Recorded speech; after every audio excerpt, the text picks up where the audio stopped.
Welcome back. आप देख रहे हैं आपके शेयर हमारी राय। ये कार्यक्रम आप ही के लिए बना है जहां आप आपके शेयर बाजार से जुड़े सवालों के जवाब पाते हैं हमारे एक्सपर्ट से। आज के हमारे एक्सपर्ट हैं mister Hitesh Rathi. He is a technical analyst at Angel One. Hitesh ji, आपका बहुत बहुत स्वागत है कार्यक्रम में। Good afternoon ji, thank you for having me on your show. Always a pleasure Hitesh. I think this is our first interaction.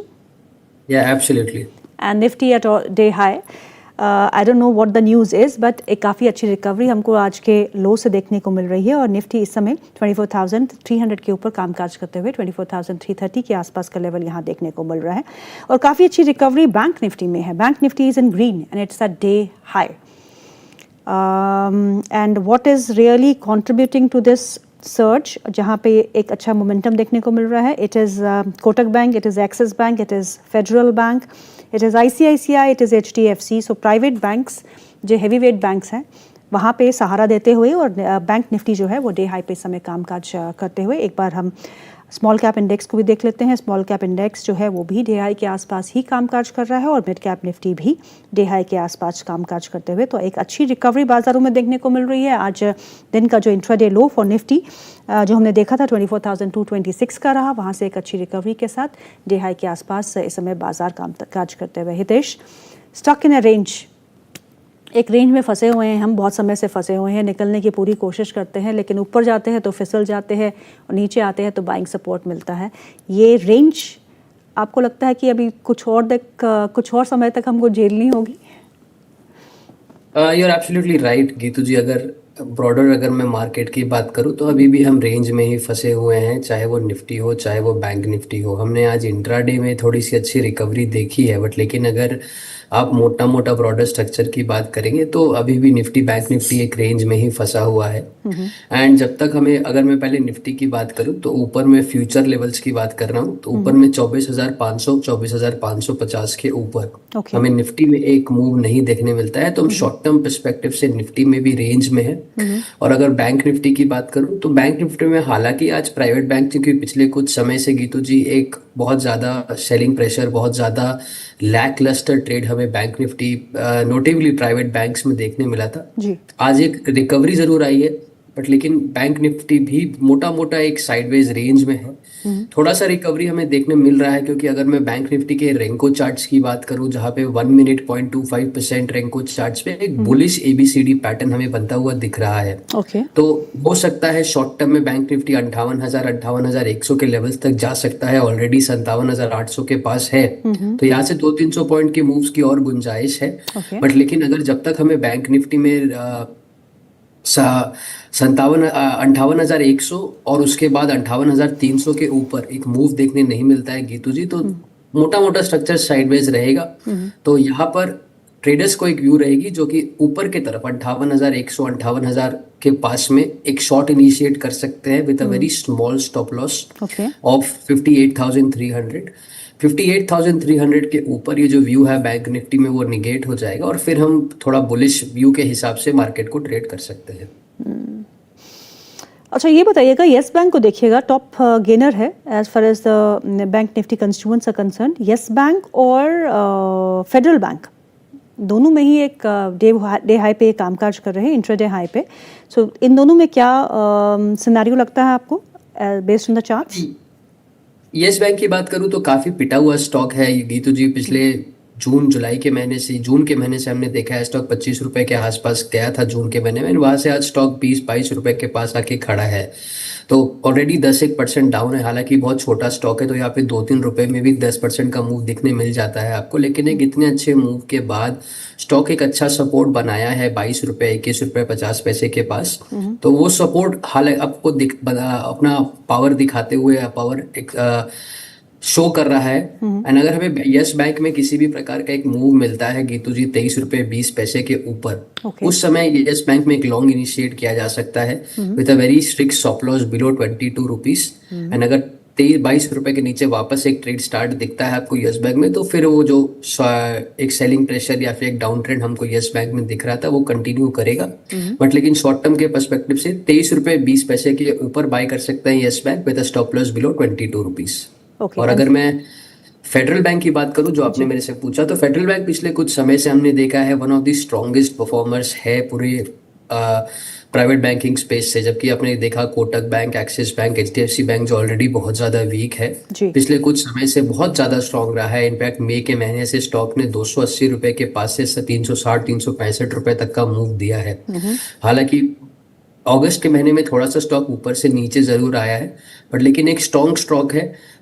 पूरा ब्रॉडर जो अपना पीएसयू प्राइवेट बैंक इंडेक्स है उसको आउट परफॉर्म कर रहा है। तो किसी भी प्रकार के डिप को फेडरल बैंक में जरूर बाय करना चाहिए। और करेंटली स्टॉक अपने एक अच्छे स्ट्रॉन्ग सपोर्ट के पास है, जो उसका 20 ब्रेक एक्सपोनेंशियल मूविंग एवरेज है अराउंड द लेवल्स ऑफ 345 347। तो करंट लेवल्स पे जरूर बाय कर सकते हैं Yes Bank, sorry Federal Bank. Okay. And the view remains positive on Federal Bank as well Geetu ji. चलिए अब सवाल जवाब का सिलसिला हम शुरू करते हैं। बहुत सारे व्यूअर्स जो है वो इंतज़ार कर रहे हैं और पहले हमारा जो सवाल है वो है टिंकू कुमार जी का। नाम तो बड़ा अच्छा है, टिंकू कुमार। टिंकू कुमार जी पूछते हैं मुंजाल ऑटो इंडस्ट्रीज़ है उनके पास, उन्होंने 125 के भाई प्राइस पे ख़रीदा है। क्वालिटी वॉल्स है जो उन्होंने 37 रुपये के भाव पे ख़रीदा है। और विशाल मेगा मार्ट 3 स्टॉक्स 110 के भाव पे ख़रीदा है। Munjal auto at 125, Quality Walls at 37 and Vishal Mega Mart at 110। तीनों ही स्टॉक्स पे आपकी राय क्या होगी? सबसे पहले मुंजल ऑटो की बात कर लेते हैं। तो स्टॉक में गीतू जी इसी वीक, लास्ट वीक इनफैक्ट 100 रुपए के भाव से एक 20% का मूव हम ऑलरेडी देख चुके हैं। आपके दर्शक ने शायद ऑलरेडी हाइस के पास 125 रुपए के पास ही बाय किया होगा। जी। तो थोड़ा सा क्योंकि वो अंडर प्रेशर है, एक अच्छे मूव के पास 20% के मूव के बाद आप एक प्रॉफिट बुकिंग नेचुरल है वो एक्सपेक्ट कर सकते हैं किसी भी स्टॉक में। तो सेम हमें मुंजल ऑटो में भी देखने मिल रहा है। ओवरऑल स्टॉक का जो स्ट्रक्चर है वो बुलिश है, एक higher high higher low pattern बनता हुआ स्टॉक ऊपर जा रहा है।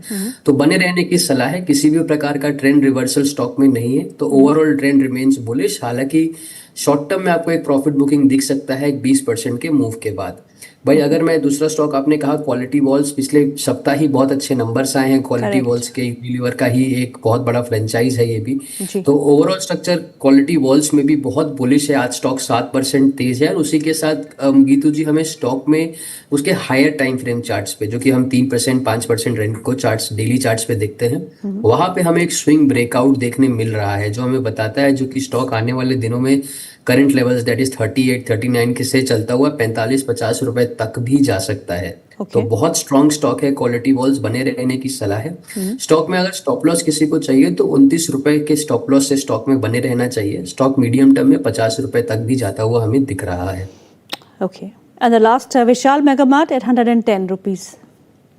विशाल Mega Mart Geetu ji FNO segment का बहुत ही वीक स्टॉक है। पिछले बहुत लंबे समय से, आई थिंक अप्रैल के महीने से स्टॉक एक कंसिस्टेंट डाउन ट्रेंड में है, जहाँ पे स्टॉक 125 रुपए 126 रुपए के हाई बना करके आज 105 रुपए के पास आके खड़ा है। स्टॉक में किसी भी प्रकार का ट्रेंड रिवर्सल हमें बनता हुआ नहीं दिख रहा है, जो हमें बता सके जो कि स्टॉक में पिछले कुछ समय से एक सेलिंग प्रेशर देखा है वो अब खत्म हो गया है। तो स्टॉक ओवरऑल वीक है। अगर किसी ने बाय किया है तो किसी भी प्रकार के राइज को आप यूज करें एग्जिट करने के लिए। हालांकि स्टॉक का स्ट्रक्चर अभी भी वीक है, तो हमें नहीं लगता है स्टॉक को किसी भी प्रकार का राइज मिलेगा इमीडिएट टर्म में। बट लेकिन इंतजार करें, हो सकता है आपको एक राइज मिले तो उस राइज में एग्जिट करने को देखें स्टॉक को। मैं अपने प्रोड्यूसर से रिक्वेस्ट करूंगी, आई थिंक हितेश का जो फ्रेम है वो फ्रीज हो चुका है। वीडियो वॉइस तो हम सुन रहे हैं पर video I think it's not working. Can you get it rectified? देखिएगा अगर आप इसको सुधार पाएँ प्रोड्यूसर्स। हितेश आप can you reconnect please, possible?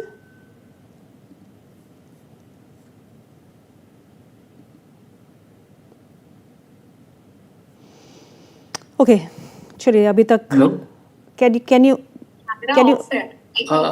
एक चेक करता हूँ, एक मिनट। आप मुझे सुन पा रहे हैं हितेश? हाँ जी गीतू जी, मैं सुन पा रहा हूँ आपको। Okay, now the video is okay. अगला सवाल ले लेते हैं हम पहले, और ये सवाल जो है वो रिलायंस इंडस्ट्रीज पे है। वो पूछते हैं कि रिलायंस इंडस्ट्रीज को इन लेवल्स पे एक्यूमुलेट करना चाहिए या नहीं? रिलायंस इंडस्ट्रीज की बात करूं तो अगेन एक हैवी वेट स्टॉक है गीतू जी। एंड सबसे पहले इन प्रकार के स्टॉक्स के बारे में अगर हम डिस्कस करना चाहते हैं तो जनरली रिटेल का एक परसेप्शन ही रहता है, जो कि स्टॉक बहुत छोटे अरसे में 20% 50% जितना चलेगा। जी। तो मेरी भी व्यू ये रहेगी, मैं आपके दर्शक को ये जरूर बताना चाहूंगा जो कि इस प्रकार के रिटर्न स्टॉक से एक्सपेक्ट ना करें। ओके। एक हैवी वेट स्टॉक है, इंडेक्स हैवी वेट स्टॉक है, तो 10% 12% के रिटर्न आप जरूर एक्सपेक्ट कर सकते हैं। एंड हमें रिलायंस पे लगता है गीतू जी, जो कि स्टॉक का जो स्ट्रक्चर है वो थोड़ा सा बुलिश होता हुआ दिख रहा है। स्टॉक पिछले कुछ समय से, आई थिंक काफी समय से, from the beginning of this year एक consistent selling pressure down trend में रहा है, जहाँ पे स्टॉक 1600 रुपए के पास से आज 1230 1250 के पास आके खड़ा है। स्टॉक ने नीचे लेवल्स के पास एक बहुत अच्छा सपोर्ट बनाया है 1280 1270 के बीच में, जो हमें ये बताता है जो कि स्टॉक में नीचे के लेवल्स पे एक अच्छा डिमांड उभर कर आ रहा है। एंड स्टॉक ने अभी रिसेंटली एक मल्टी ब्रिक ब्रेकआउट ट्रिगर किया है उसके 1% डेली रेंको चार्ट्स में 1330 1340 के लेवल्स के ऊपर। आज स्टॉक थोड़ा सा नीचे है उन ब्रेकआउट लेवल से, बट लेकिन करंट डिप को भी आप बाय कर सकते हैं। ओके। बट लेकिन स्टॉप लॉस का जरूर फॉलो करें। 1300 रुपए के नीचे अगर स्टॉक कभी भी आपको जाता हुआ, सॉरी 1250 के नीचे स्टॉक आपको कभी भी जाता हुआ दिखता है तो फिर आप स्टॉक को एग्जिट करें, वरना मीडियम टर्म टू 6 से 8 महीने के परस्पेक्टिव से रिलायंस को आप जरूर बाय कर सकते हैं। ओके। संदीप कुमार जी का सवाल है, वो पूछते हैं JSW इंफ्रा फॉर 3 इयर्स, 3 साल के लिए JSW इंफ्रा को एक्यूमुलेट, अब ये नहीं लिखा इनके पास है या नहीं है, पर वो 3 साल का व्यू मांग रहे हैं। अगर नहीं है तो क्या करंट लेवल्स पे खरीदना चाहिए, और अगर है तो क्या उन्हें होल्ड करना चाहिए? JSW इंफ्रा अगेन एक बहुत स्ट्रॉन्ग आउट परफॉर्मिंग स्टॉक है। अप्रैल के महीने से जब से हमने मार्केट में एक रिकवरी देखा है गीतू जी, 22,200 के पास से स्टॉक उन लेवल से 235 के लेवल से आज स्टॉक 350 के पास आके खड़ा है। तो मोर देन 50% मूव आपको ऑलरेडी मिल चुका है स्टॉक में 3 से 4 महीने के अवधि में। तो करंट लेवल्स पे बाई करने की सलाह नहीं रहेगी, बट लेकिन हाँ, स्टॉक का एक बहुत स्ट्रॉन्ग सपोर्ट है 310 320 रुपए के बीच में। वहां पे अगर आपको स्टॉक किसी भी प्रकार का डिप देता है तो एक आउट परफॉर्मिंग स्टॉक है, एक अच्छा चलता हुआ स्टॉक है, वहां पे आप जरूर एंटर करने की कोशिश करो। ध्यान रखें 310 से 300 रुपए के बीच में ही स्टॉक को एंटर करें। ओके, चलिए अगला सवाल है अंकुर मोदी जी का। अंकुर मोदी जी पूछते हैं, उनको BSE बॉम्बे स्टॉक एक्सचेंज पे व्यू चाहिए और Ashok Leyland, it's fallen a lot from highs, is it a good opportunity to buy for investment? तो एक तो बॉम्बे स्टॉक एक्सचेंज का स्टॉक आज थोड़ा दबाव में है, क्योंकि एक जेफरीज की रिपोर्ट आई थी जहां उन्होंने टारगेट को 18% से घटा दिया है। उसके बाद स्टॉक आज सुबह से ही थोड़ा बहुत दबाव में दिखता हुआ, हालांकि पहले काफ़ी अच्छे मोमेंटम में हमने 4000 के लेवल भी क्रॉस करते हुए देखे थे, वहाँ से एक अच्छा करेक्शन हम स्टॉक में देख चुके हैं। दूसरा अशोक लेलैंड, नतीजे काफ़ी अच्छे रहे और स्टॉक में काफ़ी अच्छा मोमेंटम, एक बेस 140-145 के आसपास बना के एक अच्छा मूव जो है वो हमको इस स्टॉक में देखने को मिल रहा है। आज भी ये स्टॉक 1.25% ऊपर। दोनों ही स्टॉक्स में आपकी रणनीति क्या होगी हितेश? गीतू जी, सबसे पहले BSE की बात करें तो BSE के बारे में अगर हम बात करते हैं तो ये समझना पड़ेगा, ये जो पूरा ब्रॉडर कैपिटल मार्केट सेक्टर है, चाहे वो MCX हो, चाहे वो BSE हो, चाहे वो CDSL हो, NSDL हो, आप कितने ही ब्रोकिंग कंपनीज के स्टॉक्स को भी अगर आप देखेंगे तो ये पिछले बहुत अच्छे खासे समय से अंडर प्रेशर रहे हैं। इनमें अच्छी खासी बिकावली आपको देखने मिल रही है and BSE is no different, उसमें भी same pattern, same down trend आपको देखने हुए मिल रहा है। एंड अगर आप आज के डेट में बात करें तो गीतू जी, स्टॉक ने 3460 3450 रुपए 3440 रुपए के नीचे वापस एक कंटिन्यूएशन ब्रेकडाउन हमें स्टॉक में आज के डेट पे ट्रिगर किया है, जो हमें बताता है जो डाउन ट्रेंड हम लास्ट मई के महीने से स्टॉक में देख रहे हैं वो अभी तक खत्म नहीं हुआ है। एंड स्टॉक आने वाले दिनों में जैसे वेरी गुड पॉसिबिलिटी जो कि हम स्टॉक में 3100 के लेवल्स भी आते हुए देख सकते हैं। तो करंट लेवल्स पे थोड़ा वेट करें। अब फंडामेंटली स्टॉक अच्छा है क्योंकि एक मार्केट लीडर है, एक मोनोपोली बिजनेस है, तो हो सकता है you are tempted to buy a stock जो इतना गिर चुका है। बट लेकिन क्योंकि स्टॉक डाउन ट्रेंड में है एंड जनरली हम रेकमेंड नहीं करते हैं किसी भी स्टॉक को जो डाउन ट्रेंड में हो उसको बाय करने की, तो वेट करें। हो सकता है स्टॉक 3100 के लेवल्स तक जा सकता है और आई एम वेरी श्योर जो कि वो जा सकता है। तो 3100 के पास देखें, अगर किसी भी प्रकार का ट्रेंड रिवर्सल आपको बनता हुआ दिखे तो वहां पे घुसने की कोशिश करें, बट फिलहाल के लिए स्टॉक को एकदम अवॉइड करें। एंड अशोक लेलैंड, अशोक लीलैंड के बारे में अगर मैं बात करता हूँ गीतू जी, जैसे आपने कहा स्टॉक ने 150-140 के बीच में बहुत अच्छा बेस बना करके वहां से मूव किया है एंड वो बेस जो है हमें हमारे रेंको चार्ट्स पे 1% रेंको चार्ट्स में एक inverse head and shoulder pattern के रूप में बनता हुआ दिख रहा है। हालांकि स्टॉक क्योंकि 150-155 के लेवल से काफी ज्यादा चल चुका है एंड इनफैक्ट ये एक हैवी वेट स्टॉक है, FNO में भी है, तो किसी भी स्टॉक में 20-25% का मूव आने के बाद आपको इस प्रकार का एक प्रॉफिट बुकिंग देखने मिलेगा, स्पेशली जब वो एक अपने बहुत स्ट्रॉन्ग स्विंग रेजिस्टेंस के पास खड़ा है। जी। तो करंट लेवल्स पे अशोक लीलैंड को ना बाई करें, इंस्टेड एक डिप का वेट करें। जब स्टॉक 165 166 के पास आए वहां पे एंटर करने की कोशिश करें, एंड वहां से आप बाई करेंगे तो मेरा उम्मीद है जो कि आपको अच्छा खासा पैसा ये अशोक लीलैंड में बनता हुआ दिख सकता है। और हमारा लॉन्ग टर्म व्यू बुलिश है, जहाँ पे स्टॉक 190 195 रुपए तक भी जाता हुआ आपको दिख सकता है। ओके, अगला सवाल ले लेते हैं। अगला सवाल अवनीश का है। अवनीश पूछते हैं, उनके पास एरिडा है, IREDA, 139 के भाव पे लिया है, 4400 के आसपास के शेयर्स है। इसमें क्या मैं स्विच कर सकता हूँ? SBI, कैनरा बैंक जैसे स्टॉक्स में निवेश करूँ तो बेटर रहेगा क्या? ये पूछते हैं। डेफिनेटली गीतू जी, चॉइस बहुत अच्छी है आपके दर्शक की। वो एक ऐसे सेक्टर में जाना चाहते हैं जो बैंक निफ्टी को काफ़ी समय से सपोर्ट कर रहा है। अगर आप पिछले कुछ समय से देखेंगे तो क्योंकि प्राइवेट बैंक्स अंडर परफॉर्म कर रहे थे तो PSU बैंक्स ने अपना एक रिस्पॉन्सिबिलिटी ली थी बैंक निफ्टी को संभालने की। तो डेफिनेटली अगर वो इरिडा से शिफ्ट करके किसी SBI या कैनरा बैंक या किसी PSU बैंक में जाना चाहते हैं तो वहाँ डेफिनेटली एंटर कर सकते हैं। एंड इरिडा से डेफिनेटली उनको निकलना चाहिए क्योंकि स्टॉक ओवरऑल वीक है, स्टॉक में स्ट्रेंथ बिल्कुल नहीं दिख रहा है। तो he should definitely shift to buying in PSU banks. Okay, और आपका PSU बैंक